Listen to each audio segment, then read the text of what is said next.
बहुत पुराने जमाने की बात है, जब इस्लाम दुनिया के मुख्तलिफ हिस्सों में फैल रहा था। उस वक्त एक बहादुर मुस्लिम सिपाहसालार उभर कर सामने आया। उसका नाम था तारिक इब्न जियाद। बहादुर सिपाहसालार तारिक बिन जियाद बचपन ही से बहादुर, समझदार और दीन से मोहब्बत करने वाले इंसान थे। वो हमेशा अल्लाह पर भरोसा रखते और जुल्म के खिलाफ खड़े होते।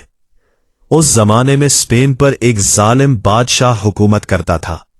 लोग उसके जुल्म से परेशान थे। जब मुसलमानों को वहां के लोगों की मुश्किलात का पता चला तो उन्होंने मजलूमों की मदद का फैसला किया।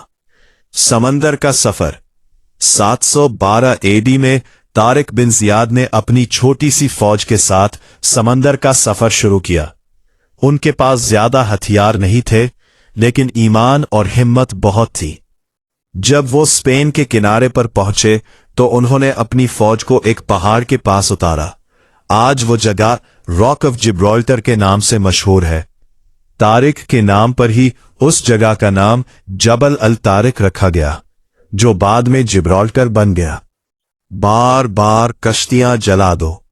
तारिक बिन जियाद ने एक ऐसा फैसला किया जिसने सिपाहियों के दिलों में आग धर दी। उन्होंने हुक्म दिया कि सारी कश्तियां जला दी जाए। सिपाही हैरान रह गए। उन्होंने पूछा, अब वापस कैसे जाएंगे? तारिक बिन जियाद ने जज्बाती आवाज में कहा, पीछे समंदर है और आगे दुश्मन। अब जीत के सिवा कोई रास्ता नहीं। ये अल्फाज सुनकर मुस्लिम फौज के जज्बे और हिम्मत में इजाफा हो गया। जंग का दिन।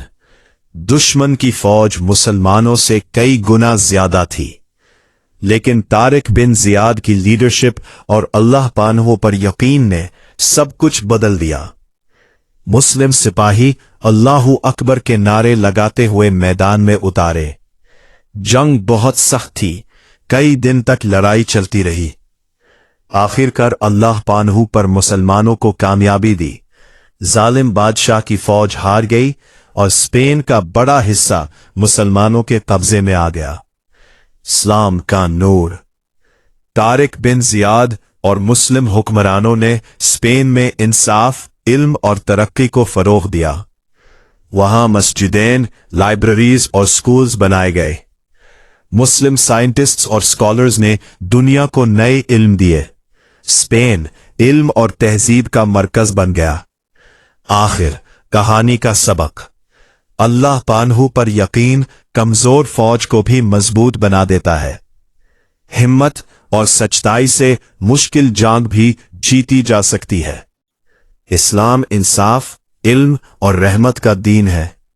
जो इंसान अल्लाह पानहु पर भरोसा करता है, अल्लाह उसके लिए कामयाबी के रास्ते खोल देता है।